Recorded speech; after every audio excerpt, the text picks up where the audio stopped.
പ്രായഭേദമന്യേ സമൂഹത്തിലെ എല്ലാ തുറകളിലുമുള്ള ആൾക്കാരെ ഉപയോഗിക്കുന്ന ഒരു സംവിധാനമാണ് ഇൻ്റർനെറ്റ്. വിവരം അറിയുന്നതിന് വേണ്ടിയും വിവര സംവേദനത്തിന് വേണ്ടിയും നമ്മൾ ഇൻ്റർനെറ്റ് ഉപയോഗിക്കാറുണ്ട്. എന്നാൽ ഈ ഉപയോഗം അമിതമായിട്ട് മാറുമ്പോൾ അത് അടിമത്തത്തിലേക്ക് മാറുന്നു.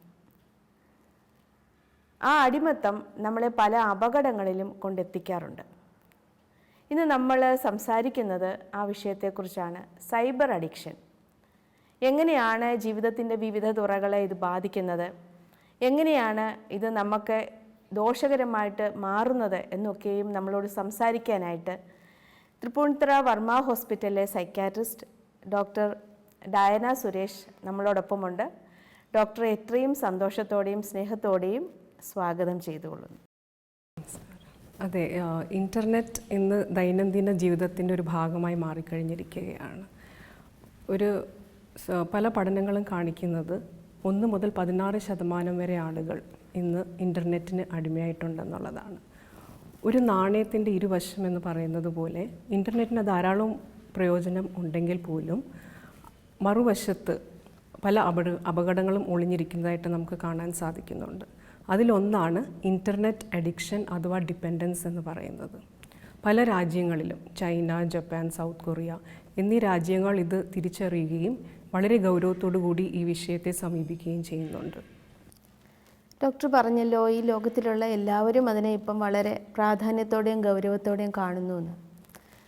എന്താ അങ്ങനെ എത്രയും ഒരു ഗൗരവത്തോടെ കൊടുക്കാനായിട്ടുള്ള കാരണം? ഇതൊരു മാനസികമായിട്ടുള്ള രോഗമാണോ? അതെ, തീർച്ചയായും ഇതൊരു കോൺഫ്ലിക്റ്റ് ഉള്ള ഒരു ഏരിയ ആയിരുന്നു. എന്നാൽ ഇന്ന് ഇത് ഒരു മാനസിക രോഗമായിട്ട് അംഗീകരിക്കപ്പെട്ടിരിക്കുന്നു.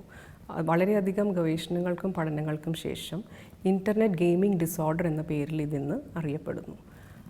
മദ്യത്തിനും മറ്റ് ലഹരി പദാർത്ഥങ്ങൾക്കും അടിമയായിട്ടുള്ള ഒരു വ്യക്തി കാണിക്കുന്ന സമാനമായ രോഗലക്ഷണങ്ങൾ തന്നെ ഇവരിലും കണ്ടുവരാറുണ്ട്. അതുകൊണ്ട് തീർച്ചയായും ഇതൊരു ഗൗരവമേറിയ വിഷയം തന്നെയാണ്. ഡോക്ടർ പറഞ്ഞല്ലോ, ഇതൊരു മാനസിക രോഗത്തിൻ്റെ ഗണത്തിൽ തന്നെയാണ് ഇൻ്റർനെറ്റ് അഡിക്ഷനെ പെടുത്തിയിരിക്കുന്നത്. അപ്പോൾ പല രീതിയിലായിരിക്കുമല്ലോ ആൾക്കാരിത് ഉപയോഗിക്കുന്നത്. അതിൽ ഏതൊക്കെ തരത്തിലാണ് ഈ ഒരു അഡിക്ഷൻസ് നമുക്ക് കാണാൻ പറ്റുന്നത്? അതെ, ഇൻ്റർനെറ്റ് ഡിപ്പെൻഡൻസ് എന്ന് പറയുന്നത് പല രീതിയിലായിട്ടാണ് വ്യക്തികൾ പ്രകടമാക്കുന്നത്. ചില വ്യക്തികളിൽ കൂടുതലും വീഡിയോ ഗെയിംസ് ആയിരിക്കും ഉപയോഗിക്കുന്നത്.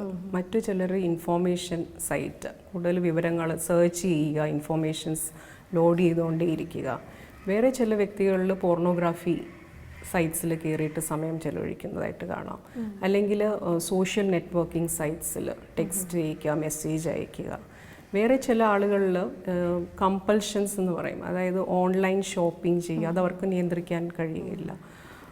ഓൺലൈൻ ഗെയിംസിൽ അല്ലെങ്കിൽ ചൂതാട്ടം എന്നൊക്കെ നമ്മൾ പറയുന്ന മേഖലകളിൽ. പിന്നെ ചില പേര് യൂട്യൂബിലായിരിക്കും കൂടുതൽ സിനിമകൾ കണ്ടുകൊണ്ടിരിക്കുക, പ്രോഗ്രാംസ് കാണുക, നെറ്റ്ഫ്ലിക്സ്, ഇങ്ങനെ പല രീതിയിലായിട്ടാണ് അവർ ഈ ഇൻ്റർനെറ്റ് അഡിക്ഷൻ പ്രകടിപ്പിക്കുന്നത്. അപ്പം അങ്ങനെയാണെങ്കിൽ ഇതൊരു അഡിക്ഷൻ എന്നുള്ള രീതിയിലേക്ക് പലരും അത് ഉപയോഗിക്കാറുണ്ട്. കാരണം ജോലിയുടെ ഭാഗമായിട്ട് നമുക്ക് ഒരു ദിവസം മുഴുവനും ഈ ഒരു ഇൻ്റർനെറ്റിൻ്റെ ഉപയോഗിക്കേണ്ട ആൾക്കാരുണ്ടല്ലോ. അപ്പോൾ ഇത് എങ്ങനെയാണ് നമ്മളൊരു അഡിക്ഷനും ഉപയോഗവും അതിനെ എങ്ങനെയാണ് നമ്മൾ വേർതിരിക്കുന്നത്? ശരിയാണ്, നമ്മളുടെ ഒരു തൊഴിലിൻ്റെ ഭാഗമായിട്ടും പ്രത്യേകിച്ച് IT മേഖലയിലുള്ളവർ അല്ലെങ്കിൽ പഠനത്തിൻ്റെ ഭാഗമായിട്ട് മണിക്കൂറുകളോളം നമുക്ക് കമ്പ്യൂട്ടറിൻ്റെ മുമ്പിൽ ഇരിക്കേണ്ടി വരുന്നുണ്ട്. ഇവിടെ ഒരു സ്ക്രീൻ ടൈം എന്ന് പറയുന്ന ഒരു കോൺസെപ്റ്റ് തന്നെയുണ്ട്. അതായത് സ്ക്രീനുള്ള ഗാഡ്ജറ്റ്സ്, കമ്പ്യൂട്ടർ ആവാം, TV ആവാം, സ്മാർട്ട് ഫോൺ ആവാം, വീഡിയോ ഗെയിംസ് ആവാം, അത് ഒരു സമയപരിധി നമുക്ക് നിശ്ചയിക്കേണ്ടിയിരിക്കുന്നു കുട്ടികളിൽ. അപ്പോൾ ഇതിൻ്റെ തൊഴിലിൻ്റെ ഭാഗമായിട്ട് നമ്മൾ കുറേ സമയം ഇരിക്കുന്നെന്ന് കരുതി അതൊരു ഇൻ്റർനെറ്റ് അഡിക്ഷൻ ആവില്ല. അതിന് വ്യക്തമായ ചില മാനദണ്ഡങ്ങളുണ്ട്. അത് ഞാനിപ്പം പറയാം എന്തൊക്കെയാണെന്നുള്ളത്. ഒന്ന്, ജീവിതത്തിൽ മറ്റേത് കാര്യത്തെക്കാട്ടി മുൻതൂക്കം കൊടുക്കുന്നത് ഇൻ്റർനെറ്റിന് ഉപയോഗത്തിന് വേണ്ടിയായിരിക്കും. അതായത് ക്രേവിങ് എന്ന് പറയും. നമുക്കിത് പല ലക്ഷണങ്ങളും ഒരു ലഹരി പദാർത്ഥത്തിന് അടിമയായിട്ടുള്ള ഒരു വ്യക്തി കാണിക്കുന്ന ലക്ഷണങ്ങളുമായിട്ട് താരതമ്യപ്പെടുത്താൻ സാധിക്കും. ആസക്തി എപ്പോഴും ഇപ്പോൾ വെറുതെ ഇരിക്കുന്ന സമയങ്ങളിൽ പോലും ഈ വ്യക്തി ചിന്തിക്കുന്നത് ഇനി ഞാൻ എപ്പോഴിത് ഉപയോഗിക്കും, അതിനായിരിക്കും ആ വ്യക്തി കൂടുതൽ മുൻതൂക്കം കൊടുക്കുന്നത്. രണ്ടാമത്തത്, ഈ ഇൻ്റർനെറ്റ് ഉപയോഗിക്കുന്ന സമയം അത് നിയന്ത്രിക്കാനോ നിർത്താനോ അവരെ കൊണ്ട് സാധിക്കുന്നില്ല. ആ കൺട്രോൾ നഷ്ടപ്പെടുന്നു, ആത്മനിയന്ത്രണം നഷ്ടപ്പെട്ടു പോകുന്നു. മൂന്നാമത്തെ ഒരു ഘടകം എന്ന് പറയുന്നത് ഉപയോഗിക്കുന്ന സമയം കൂടുതൽ കൂട്ടി കൊണ്ടുവരുന്നതായിട്ട് കാണാറുണ്ട്. ഇപ്പോൾ 1 മണിക്കൂർ ഉപയോഗിക്കുന്ന ഒരാൾ കുറച്ച് കഴിയുമ്പോഴത്തേക്കും, അത് നാളുകൾ കഴിയുമ്പോഴത്തേക്കും 3-4 മണിക്കൂർ 5 മണിക്കൂറൊക്കെ ഉപയോഗിച്ചാലേ അവർക്കൊരു സുഖമായിട്ടുള്ളൊരു അനുഭവം ഉണ്ടാവുകയുള്ളൂ. ടോളറൻസ് എന്ന് നമ്മൾ പറയും. വേറൊരു ഘടകം എന്ന് പറയുന്നത് വിഡ്രോവലാണ്. അതായത് ഇൻ്റർനെറ്റ് ഉപയോഗിക്കാതിരിക്കുമ്പോഴത്തേക്കും അല്ലെങ്കിൽ അതിൻ്റെ ഉപയോഗം കുറയ്ക്കുമ്പോഴത്തേക്കും അവരിൽ വളരെയധികം അസ്വസ്ഥതകൾ പ്രകടിപ്പിക്കാറുണ്ട്. ഇപ്പോൾ മദ്യത്തിന് അടിമയായിട്ടുള്ളൊരു വ്യക്തി പെട്ടെന്ന് മദ്യം കിട്ടാതെ വരുമ്പോൾ പല രീതിയിലുള്ള അസ്വസ്ഥതകൾ പ്രകടിപ്പിക്കും. സമാനമായിട്ട് ഇവരിലും അങ്ങനെയുള്ള അസ്വസ്ഥതകൾ കാണാറുണ്ട്. ചിലർക്ക് വിഷാദം വരിക, ഉത്കണ്ഠ വരിക, അമിതമായ കോപം കാണിക്കുക. വേറൊരു പ്രത്യേകത എന്ന് വെച്ചാൽ നേരത്തെ ഇവർ താല്പര്യം പ്രകടിപ്പിച്ചിരുന്ന പല കാര്യങ്ങളിലും ഇപ്പോൾ അത് വിട്ടിട്ട് ഇൻ്റർനെറ്റ് ഉപയോഗിക്കാനാണ് കൂടുതൽ ശ്രദ്ധകൾ ചെലുത്തുന്നത്. ഇപ്പം കുട്ടികൾ ഔട്ട്ഡോർ ഗെയിംസ് കളിക്കുകയാണ്, ബാസ്കറ്റ്ബോൾ കളിക്കുന്ന കുട്ടികൾ, അതിലൊക്കെ അവർക്ക് താല്പര്യം കുറയും. അവർ വിചാരിക്കും ഈ സമയം കൂടെ ഞാൻ ഇൻ്റർനെറ്റിന് വേണ്ടി അല്ലെങ്കിൽ വീഡിയോ ഗെയിംസ് കളിച്ച് ഞാൻ സമയം ചെലവഴിക്കാം എന്നുള്ളത്. വേറെ ഒരു ക്രൈറ്റീരിയ എന്ന് പറയുന്നത്, ഇപ്പം ഒരു കുട്ടിക്ക് അറിയാം, അതായത് ഞാൻ പഠനത്തിൽ പുറകോട്ട് പോകാനുള്ള കാരണം ഇൻ്റർനെറ്റിൻ്റെ ഉപയോഗമാണ്, അല്ലെങ്കിൽ ഈ കുടുംബ വഴക്കിനുള്ള പ്രശ്നം ഈ കൂടുതൽ സമയം ഞാൻ ഫോണിൽ ഉപയോഗിക്കുന്നത് കൊണ്ടാണ്, എൻ്റെ തലവേദന ഇതുകൊണ്ടാണ്. ഇതൊക്കെ നമുക്ക് അറിയാമെങ്കിൽ പോലും ആ വ്യക്തി അത് നിർത്തുന്നില്ല, നിയന്ത്രിക്കുന്നില്ല, വീണ്ടും അത് ഉപയോഗിച്ചുകൊണ്ട് തന്നെ ഇരിക്കുന്നു. വേറൊരു പ്രത്യേകത കാണിക്കുന്നതെന്ന് വെച്ചാൽ പലതും മറച്ചു വെക്കാനുള്ള ഒരു ടെൻഡൻസി ഇവരിലുണ്ട്. അതായത് ഈ ഇത്ര മണിക്കൂർ ഉപയോഗിക്കുന്നത് അവർ ഒരു 5 മണിക്കൂർ ഉപയോഗിക്കുന്ന ആളെ ഞാൻ ഇത്രയും സമയം ഞാൻ ഉപയോഗിക്കാറില്ല, 1 മണിക്കൂറേ ഞാൻ ഇത് ഉപയോഗിക്കുകയുള്ളൂ, അല്ലെങ്കിൽ എപ്പോൾ വേണേലും എനിക്കിത് നിയന്ത്രിക്കാൻ സാധിക്കും. അങ്ങനെയുള്ള മറച്ചു വയ്ക്കുക. ഡോക്ടറിനോടായാലും പേരൻസിനോടായാലും ഈ കാര്യങ്ങൾ ഈ രീതിയിൽ സംസാരിക്കുക. പിന്നെ എന്തെങ്കിലും നമുക്കൊരു ടെൻഷനോ പ്രശ്നങ്ങളോ വന്നു കഴിഞ്ഞാൽ ആ പ്രശ്നത്തിനെ അഭിമുഖീകരിച്ച് അത് പരിഹരിക്കാൻ വേണ്ടി സമയം ചെലവഴിക്കാതെ താൽക്കാലികമായിട്ട് ഒരു സുഖം കണ്ടെത്തുന്നത് ഇൻ്റർനെറ്റിലൂടെയായിരിക്കും. സോ ഇങ്ങനെയുള്ള കുറേ ക്രൈറ്റീരിയാസ് ഉണ്ട്. ഒരു വ്യക്തി ഇങ്ങനെയുള്ള 5 അതിൽ കൂടുതലോ ക്രൈറ്റീരിയ സാറ്റിസ്ഫൈ ചെയ്യുമ്പോഴാണ് നമ്മൾ ഇൻ്റർനെറ്റ് ഡിപ്പെൻഡൻസ് എന്ന് പറയുന്നത്. വെറുതെ കൂടുതൽ സമയം TV-യുടെ മുമ്പിൽ ഇരുന്നെന്ന് വെച്ചൊരു ഡിപ്പെൻഡൻസ് ആവണമെന്നില്ല. അതായത് അയാളുടെ കർമ്മ മേഖലകളെല്ലാം ബാധിക്കുന്നുണ്ട്. അയാളുടെ പഠനത്തിനാണെങ്കിൽ, കുടുംബജീവിതത്തെ ആണെങ്കിൽ, തൊഴിലിനെ ആണെങ്കിൽ ഒരു ഫങ്ഷണൽ ഇമ്പയർമെൻറ്റ് ഉണ്ടാക്കുമ്പോഴാണ് നമ്മൾ ഇൻ്റർനെറ്റ് ഡിപ്പെൻഡൻസ് എന്ന് പറയുന്നത്. ഇപ്പം ഡോക്ടർ പറഞ്ഞാൽ ഈ ഒരു കുറച്ച് പ്രാവശ്യം നമ്മളൊരു ആൽക്കഹോൾ 1 പെഗ് എടുത്തതിന് ശേഷം പിന്നീട് അവർക്ക് കിട്ടണമെങ്കിൽ ഒരു 2-3 പെഗ് എടുത്തതിന് ശേഷം ടോളറൻസ്, ആ ഒരു ടോളറൻസ് ലെവലിൽ വർദ്ധിച്ചുകൊണ്ടേ ഇരിക്കും എന്ന് പറഞ്ഞല്ലോ. അതായത് കുറെ ടൈം യൂസ് ചെയ്താലേ ഒക്കത്തുള്ളൂ എന്ന് പറഞ്ഞല്ലോ. അപ്പോൾ അങ്ങനെയാണെങ്കിൽ അവർ ഡിനൈ ചെയ്യുകയും ചെയ്യും ഇങ്ങനെ ഒരു ഉപയോഗം ഉണ്ടെന്നുള്ളത്.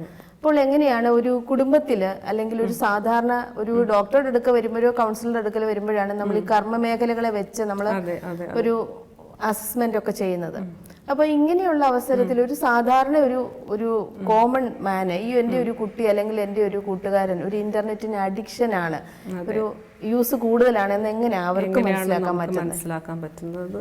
തീർച്ചയായും നമ്മളിത് അറിഞ്ഞിരിക്കേണ്ട ഒരു കാര്യം തന്നെയാണ്. ഇപ്പം വിദ്യാർത്ഥികളെ എടുക്കുവാണെങ്കിൽ അവരുടെ കർമ്മ മേഖല എന്ന് പറയുന്നത് പഠനമാണ്. അപ്പോൾ ഈ പഠനത്തിൽ അവർ പുറകോട്ട് പോകുന്നതായിട്ടാണ് നമ്മൾ പലപ്പോഴും കണ്ടുവരുന്നത്. പല കേസുകളും വരാറുണ്ട്. 10ാം ക്ലാസ്സിൽ ഫുൾ A+ കിട്ടിയ ഒരു കുട്ടി +2-ന് ചെല്ലുമ്പോഴത്തേക്കും ഫെയിലാവുന്ന കേസസ്. ഈ 2 വർഷം കൊണ്ട് അത്രയ്ക്ക് രീതിയിലുള്ള ഡിക്ലൈൻ ഇൻ അക്കാഡമിക് പെർഫോമൻസ് ആണ് അവിടെ സംഭവിച്ചുകൊണ്ടിരിക്കുന്നത്. ഈ രാത്രി സമയങ്ങളിലാണ് ഇവർ കൂടുതലും ഇരുന്ന് 12 മണി 1 മണി വരെയൊക്കെ ഇരുന്നായിരിക്കും ഇൻ്റർനെറ്റിൻ്റെ ഉപയോഗം നടത്തുന്നത്. അപ്പോൾ സ്വാഭാവികമായിട്ടും രാവിലെ എഴുന്നേൽക്കുമ്പം ഈ ഉറക്കം പൂർത്തീകരിച്ചിട്ടില്ല, ക്ഷീണം കൂടുതലായിരിക്കും. ഇങ്ങനെയുള്ള കുട്ടികൾ ക്ലാസ്സിൽ പോയിരിക്കുമ്പോൾ തന്നെ ഒരു തളർച്ച, ക്ഷീണം, ഉന്മേഷക്കുറവ്, ക്ലാസ്സിൽ ടീച്ചർ പഠിപ്പിക്കുന്നത് അവർക്ക് ശ്രദ്ധിക്കാൻ കഴിയുകയില്ല, ഡെസ്കിൻ്റെ പുറത്ത് കമന്ന് കിടക്കുക, അലക്ഷ്യഭാവമായിരിക്കും, ഒരു ലക്ഷ്യബോധമില്ലാതെയായി മാറും. പല കേസിലും നമ്മൾ കാണാറുണ്ട് വ്യക്തിത്വ ശുചിത്വം തന്നെ അവർ കുറയുന്നതായിട്ട്. അതായത് വൃത്തിയായിട്ട് മുടി ചെയ്യുക, വൃത്തിയുള്ള വസ്ത്രം ധരിക്കുക, ഇതിലൊക്കെ താല്പര്യം കുറയുന്നതായിട്ട് നമ്മൾ കാണാറുണ്ട്. പലപ്പോഴും ഈ വിദ്യാർത്ഥികൾ പേരൻസിൻ്റെ ടെക്നോളജിയിലുള്ള അജ്ഞത അത് ചൂഷണം ചെയ്യാറുണ്ട്. ഇത് ഉപയോഗിക്കുന്നതെന്ന് വെച്ചാൽ എനിക്ക് അസൈൻമെൻറ്റ്സ് ഉണ്ട്, പഠിക്കാൻ വേണ്ടിയാണ് എന്നും പറഞ്ഞ്, പക്ഷെ പഠിക്കാതെ അതിൻ്റെ ദുരുപയോഗമാണ് അവിടെ നടത്തുന്നത്.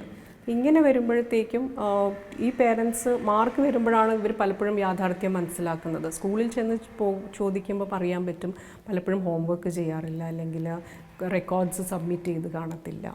ഇങ്ങനെയുള്ള കാര്യങ്ങൾ പോലും ഇവർ വിട്ടുപോകും. പ്രാധാന്യം ഇതിനെല്ലാം വ്യത്യസ്തമായിട്ട് അവർ മുൻതൂക്കം കൊടുക്കുന്നത് അവരുടെ ഗെയിംസിനോ അല്ലെങ്കിൽ ഏത് മേഖലയിലാണോ അവർ ഡിപ്പെൻഡൻ്റ് ആയിട്ടുള്ളത് അതിന് സമയം ചിലവഴിക്കാൻ വേണ്ടിയായിരിക്കും. പിന്നെ ഒരു സിംറ്റം നമ്മൾ കണ്ടുവരുന്നതെന്ന് വെച്ചാൽ, ഉപയോഗിച്ചുകൊണ്ടിരിക്കുമ്പോഴത്തേക്ക് നമ്മൾ പറയും അത് നിർത്തുമെന്ന് പറയുമ്പോൾ 1 മിനിറ്റ് അല്ലെങ്കിൽ 5 മിനിറ്റ്, അത് കഴിഞ്ഞ് ഞാൻ സ്റ്റോപ്പ് ചെയ്യാമെന്ന് പറയും. പക്ഷേ അതവിടെ നിർത്തുന്നില്ല. 1 മണിക്കൂർ, ചിലപ്പോൾ 4 മണിക്കൂർ വരെ അത് നീണ്ടുപോയിക്കൊണ്ടേയിരിക്കും. വീണ്ടും നമ്മൾ നിയന്ത്രണം വരുത്തുമ്പോഴത്തേക്കും അമിതമായ കോപം, ഇത് വളരെ നമ്മളിത് ഡോക്ടറുടെ അടുത്ത് വരുന്ന സമയത്ത് ക്ഷീണം, കോപം, ഇതൊക്കെയാണ് പ്രകടമായിട്ട് പറയുന്ന ലക്ഷണങ്ങൾ. ടെമ്പർ ടാൻട്രംസ്, ആ ദേഷ്യത്തിൽ അവർ ഫോൺ തന്നെ വലിച്ചെറിഞ്ഞ് പൊട്ടിക്കുക, അസഭ്യം പറയുക, അക്രമം സ്വഭാവങ്ങൾ കാണിക്കുക, ചിലർ സൂയിസൈഡൽ ടെൻഡൻസി കാണിക്കുക. ഇങ്ങനെയുള്ള നമ്മളുടെ എല്ലാ ഒരു മാനസിക തലത്തിൽ വൈകാരികം ഇമോഷണൽ ലെവലിലും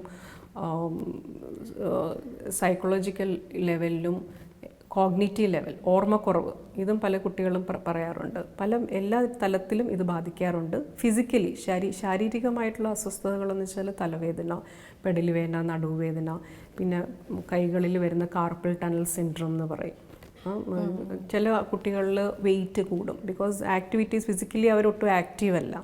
അല്ലെങ്കിൽ ചില ആളുകൾ ശരീരം ശോഷിക്കുന്നതായിട്ടും കാണാറുണ്ട്, ഭക്ഷണത്തിലൊന്നും അധികം ശ്രദ്ധിക്കാതെ ഇതിനകത്ത് തന്നെ സമയം ചെലവഴിക്കുന്നതായിട്ടും. ഇങ്ങനെ പല ലക്ഷണങ്ങളായിട്ട് കുട്ടികളിൽ ഇത് പ്രകടമായിട്ട് കാണാറുണ്ട്. അപ്പം ഡോക്ടർ പറഞ്ഞാൽ ഈ ഒരു പല രീതിയിൽ ഇതിൻ്റെ ലക്ഷണങ്ങൾ കാണാം, ഇങ്ങനെ കൂടുതൽ സമയം അത് ഉപയോഗിക്കുന്നു. അപ്പം എന്താണ് അതിനകത്തൊരു, എല്ലാ ആൾക്കാരുടെ കയ്യിലും മൊബൈലുണ്ട്, എല്ലാ ആൾക്കാരുടെ കയ്യിലും ഇപ്പം മോസ്റ്റ്ലി എല്ലാവരുടെയും വീട്ടിൽ ഒരു കമ്പ്യൂട്ടറോ ഒന്നും ഇല്ലാത്ത ആൾക്കാർ വളരെ ചുരുക്കമാണ്. പക്ഷെ എന്തുകൊണ്ടാണ് എല്ലാവരും ആ ഒരു അവസ്ഥയിലേക്ക് പോവാത്തത്? കുറച്ച് എല്ലാവരും ഇന്റർനെറ്റ് അഡിക്ഷനിലേക്ക് പോകുന്നില്ല. അതിനെ നിയന്ത്രിക്കാനായിട്ട് ഒരു വിഭാഗം ആൾക്കാർക്ക് പറ്റുന്നുണ്ട്. അപ്പോൾ എന്താണ് അത് തമ്മിലുള്ളൊരു വ്യത്യാസം? എന്താ? അതെ, അവിടെ കുറച്ചൊരു റിസ്ക് ഫാക്ടേഴ്സ് ഉണ്ട്. അടിസ്ഥാനപരമായിട്ട് മാനസിക പ്രശ്നങ്ങൾ ഉള്ളവരിൽ ഇൻ്റർനെറ്റ് ഡിപ്പെൻഡൻ്റ് ആവാനുള്ള സാധ്യത കൂടുതലാണ്. ഉദാഹരണത്തിന് വിഷാദ രോഗമുള്ളവരിൽ, അല്ലെങ്കിൽ ഉത്കണ്ഠ രോഗം, പ്രത്യേകിച്ചും സോഷ്യൽ ഫോബിയ എന്നുകൊണ്ട് ഉദ്ദേശിക്കുന്നത് ഒരു കുറച്ച് ആളുകൾ കൂടി നിൽക്കുന്നവരുടെ അടുത്ത് അഭിമുഖീകരിച്ച് സംസാരിക്കുമ്പോൾ അവർക്ക് അമിതമായ ഉത്കണ്ഠ ഉണ്ടാകുന്നു. അവർക്ക് അവരോട് സംസാരിക്കാനോ അഭിമുഖീകരിക്കാനോ കഴിയുന്നില്ല. ഇങ്ങനെയുള്ളവരിൽ നമ്മൾ കൂടുതലായിട്ടും നെറ്റ്, ഫോണിലൂടെ ഉള്ള കമ്മ്യൂണിക്കേഷൻസ് അവർ വളരെയധികം കംഫർട്ടബിൾ ആയിരിക്കും. പിന്നെ കാണുന്നൊരു പ്രവണത എന്ന് വെച്ചാൽ ലഹരി പദാർത്ഥങ്ങളുടെ ഉപയോഗം. വേറൊരു പദാർത്ഥത്തിന് ഡിപ്പെൻഡൻ്റ് ആയിട്ടുള്ള ആളിലും ഇത് കൂടുതലായിട്ട് കാണാറുണ്ട്. 3-4 അഡിക്ഷൻസ് ഒരുമിച്ച് കാണാം. കഞ്ചാവ്, കോളേജ് വിദ്യാർത്ഥികൾ ഒരു കന്നാബിസിന് അഡിക്റ്റ് ആയിട്ടുള്ള ഒരാൾ ഇൻ്റർനെറ്റിന് ഡിപ്പെൻഡൻ്റ് ആയിട്ടുണ്ടാവും. ദെൻ OCD എന്ന് പറയുന്നൊരു രോഗാവസ്ഥയുണ്ട്, ഒബ്സസീവ് കമ്പൾസീവ് ഡിസോർഡർ. അതായത് നമുക്ക് ഒരു കാര്യം തന്നെ ആവർത്തിച്ച് ചെയ്യാനുള്ളൊരു പ്രവണത വരും. അപ്പം നമ്മൾ എന്തെങ്കിലും ഒരു പോസ്റ്റ് ഇട്ട് കഴിഞ്ഞാൽ നമ്മളുടെ കുറിച്ച് ലൈക്സ്, അന്നേരം ആ ഒരു എത്ര ലൈക്സ് വന്നു എന്നുള്ളത് ചെക്ക് ചെയ്യുക. അത് കമ്പൾഷൻസ് ആണ്, അവിടെ അവർക്ക് കൺട്രോൾ ചെയ്യാൻ പറ്റുന്നില്ല. അപ്പോൾ ഇങ്ങനെ ഉള്ള വ്യക്തിപരമായ അടിസ്ഥാനപരമായിട്ടുള്ള ചില മാനസിക പ്രശ്നങ്ങൾ ഉള്ളവരിൽ ഇൻ്റർനെറ്റ് ഡിപ്പെൻഡൻസ് കൂടുതലായിട്ട് കാണുന്നുണ്ട്. ഇത് കൂടാതെ നമ്മളുടെ കുടുംബ സാഹചര്യങ്ങൾ, ഉദാഹരണത്തിന് lack of parental monitoring or supervision പലപ്പോഴും നമ്മൾ കാണാറുണ്ട്. പേരൻസ് ഐഫോൺ, ഐപാഡൊക്കെ വാങ്ങിച്ചു കൊടുത്തിട്ട് അത് കുട്ടി അതിൽ എന്താണ് ചെയ്യുന്നത് അതിനെക്കുറിച്ച് അവർ ബോധേഡല്ല.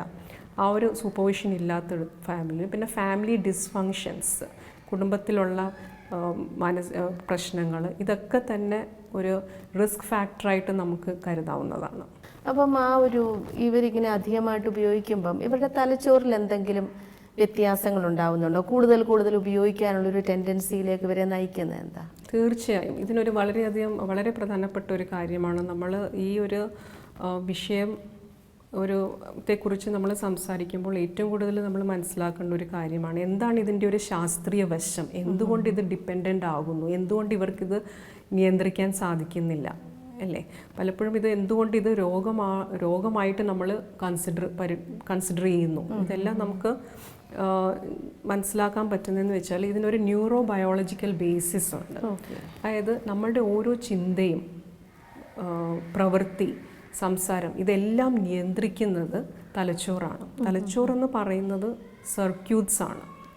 അതായത് ഈ സർക്യൂട്ട്സ് എല്ലാം കെമിക്കൽസ് വഴി അവർ കമ്മ്യൂണിക്കേറ്റ് ചെയ്തുകൊണ്ടിരിക്കുകയാണ്.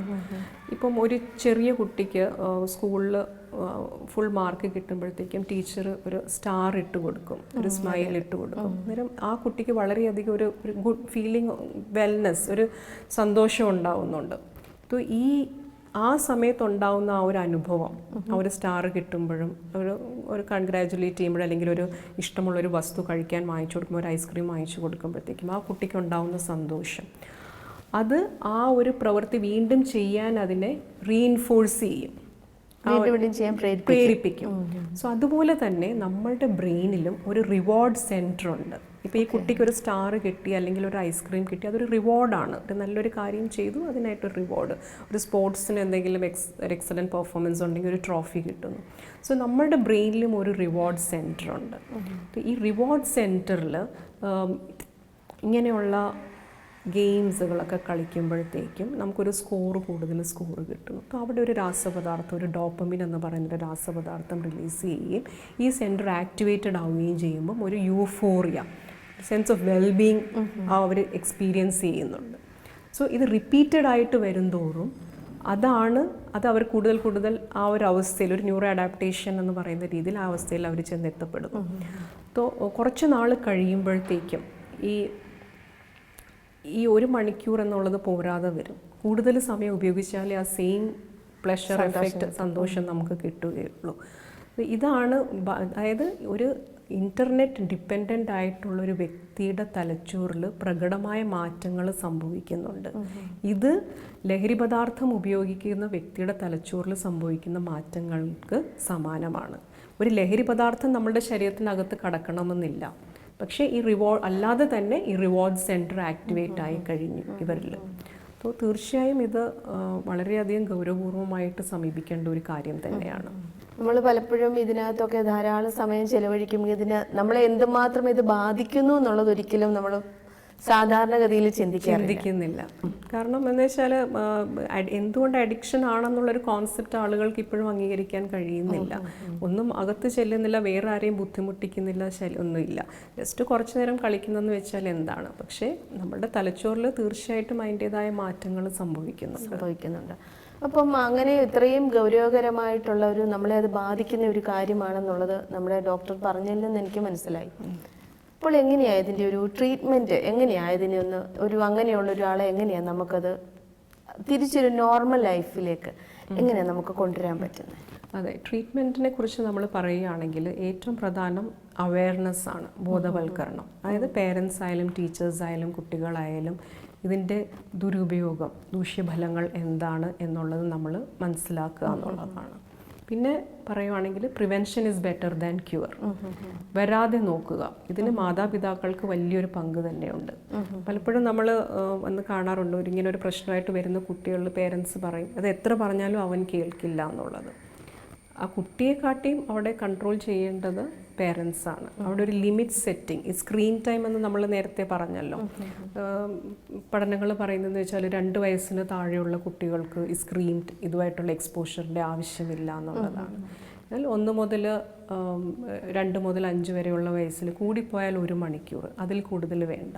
ഇപ്പം നമ്മളിപ്പോൾ പറഞ്ഞല്ലോ ബയോളജി, ആ ഒരു ശാസ്ത്രീയമായിട്ടുള്ള വശം നമ്മളിപ്പോൾ സംസാരിച്ചു. അവിടെ ഈ റിവാർഡ് സെൻറ്റർ മാത്രമാണ് ആക്റ്റീവ് ആവുന്നത്. ഒരു കുട്ടിയുടെ വളർച്ചാ ഘട്ടത്തിൽ ബ്രെയിനിലുള്ള എല്ലാ ഓവറോൾ ഡെവലപ്മെൻ്റാണ് നടന്നുകൊണ്ടിരിക്കുന്നത്.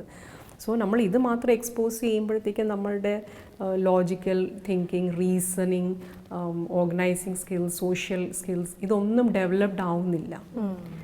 സോ ഈ ഒരു ഘട്ടത്തിൽ നമ്മൾ വളരെയധികം ശ്രദ്ധിക്കണം.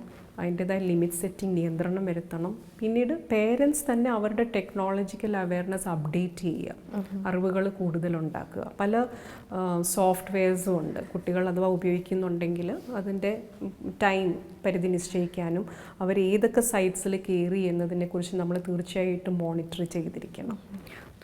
അങ്ങനെ അതിനെക്കുറിച്ചുള്ള അവയർനെസ് പേരൻസ് ഉണ്ടാക്കിയെടുക്കുക.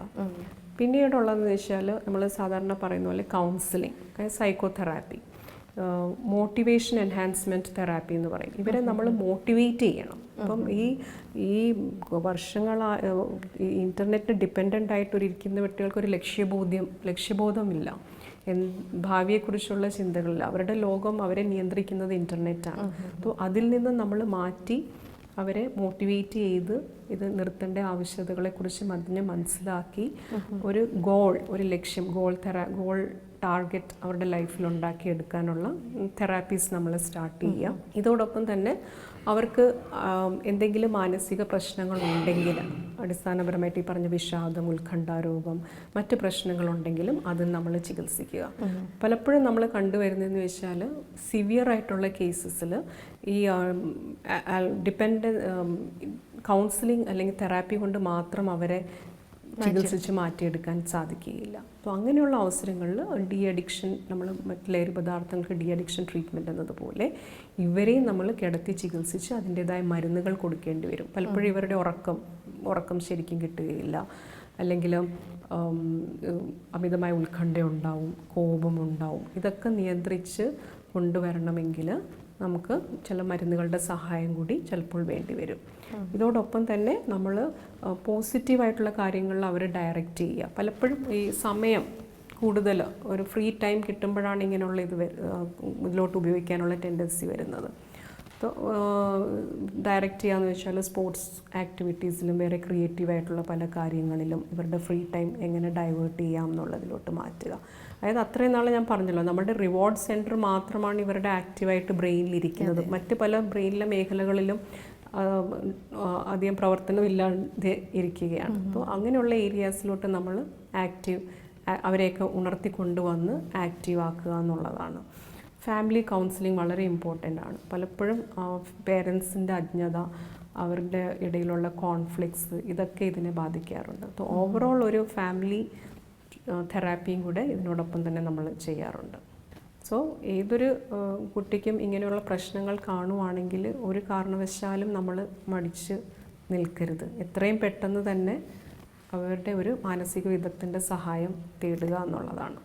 ഇപ്പോൾ ഡോക്ടർ പറഞ്ഞാൽ ഈ ഒരു പല ഫാക്ടേഴ്സ് ഇതിന് സപ്പോർട്ട് ചെയ്യാറുണ്ട്, ഇതിനെ കൂടുതൽ ഉപയോഗത്തിലേക്ക് നയിക്കാറുണ്ട്, അതിനായിട്ട് സപ്പോർട്ട് ചെയ്യാറുണ്ടെന്ന് ഡോക്ടർ പറഞ്ഞല്ലോ.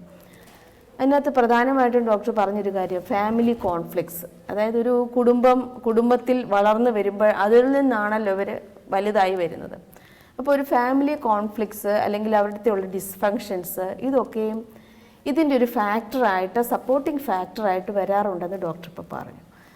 അപ്പോൾ എങ്ങനെയാണ് ഒരു അങ്ങേയറ്റം എത്തുന്നതിന് മുൻപ് തന്നെ prevention is better than cure, അപ്പം എങ്ങനെയാണ് അതൊന്ന് തടയിടാൻ പറ്റുന്നത്? നമ്മുടെ കുടുംബത്തിനകത്ത് തന്നെ എങ്ങനെയാണ് അതിനെ ഒന്ന് പ്രതിരോധിക്കാൻ പറ്റുന്നത്? തീർച്ചയായും ഫാമിലിക്ക് ഒരു വലിയ റോൾ തന്നെയുണ്ട്. പലപ്പോഴും നമ്മൾ കണ്ടുവരുന്നതെന്ന് വെച്ചാൽ പേരൻസിൻ്റെ ഒരു ഇഗ്നോറൻസിനൊരു കാരണമാവുന്നുണ്ട്. കുട്ടികൾക്ക് അതായത് എന്തെങ്കിലും വരുവാണെങ്കിൽ അവർക്ക് ഗാഡ്ജറ്റ്സ് കൊടുക്കുക, അത് അവരുടെ ഒരു പ്രസ്റ്റീജ് ഇഷ്യൂ ആയിട്ട് പോലും പലരും കാണാറുണ്ട്. കുട്ടികൾ ഗാഡ്ജറ്റ്സിൽ എക്സ്പേർട്ട് ആകുമ്പോഴത്തേക്കും അതിനെക്കുറിച്ചുള്ള എല്ലാം അറിയാം.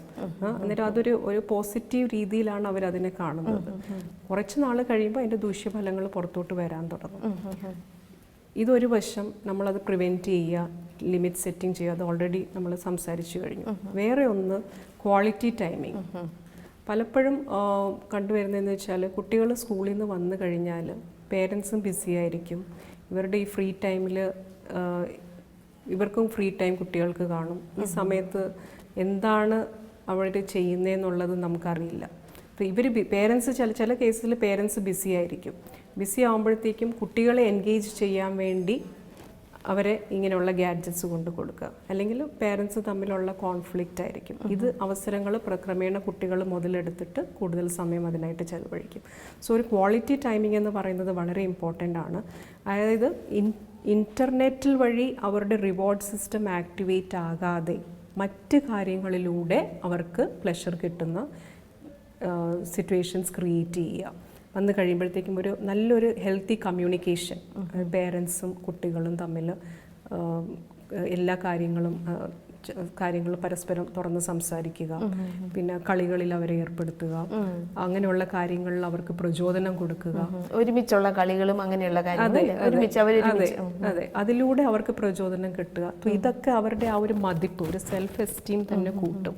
അപ്പം മറ്റിൽ നിന്നല്ല, ഇതിൽ നിന്നും സമാനമായിട്ടുള്ള നമുക്ക് റിവാർഡ്സ് കിട്ടും എന്നുള്ളത് അവർക്കത് മനസ്സിലാക്കാൻ കഴിയും. അപ്പോൾ കുടുംബാന്തരീക്ഷത്തിന് വളരെയധികം ഒരു നിർണായക പങ്ക് തന്നെ ഇതിലുണ്ട്. പ്രിവെൻറ്റ് ചെയ്യാൻ തന്നെ സാധിക്കും. കുറേ അധികം കാര്യങ്ങൾ നമ്മൾ ഇതിനെക്കുറിച്ച് സംസാരിച്ചു. ഒരു ഒറ്റ വാക്കിലല്ലേ 1-2 സെൻറ്റൻസിൽ ഒരു മെസ്സേജ് എന്താണ് നമുക്ക് ഇതിൻ്റെ ഒരു സംക്ഷിപ്തമായിട്ട് ഡോക്ടറിന് അവരോട് പറയാനുള്ളത്? ഇൻ്റർനെറ്റ് ഡിപ്പെൻഡൻസ് എന്ന് പറയുന്നത് ഇന്ന് ലോകമെമ്പാടും വർദ്ധിച്ചു കൊണ്ടിരിക്കുന്ന ഒരു സാമൂഹിക വിപത്ത് തന്നെയാണ്. ഇത് വളരെ ഗൗരവപൂർവ്വം നമ്മൾ ഇതിനെ കാണേണ്ടിയിരിക്കുന്നു. മാതാപിതാക്കളും വിദ്യാർത്ഥികളും അധ്യാപകരും ഈ സമൂഹം തന്നെ ഇതിനായിട്ട് ഉണർന്ന് ഇതിനെക്കുറിച്ച് ബോധവാന്മാരാകേണ്ടിയിരിക്കുന്നു. അല്ലെങ്കിൽ നമ്മളുടെ അടുത്ത തലമുറ വലിയൊരു നാശത്തിലേട്ടായിരിക്കും പോകുന്നത്.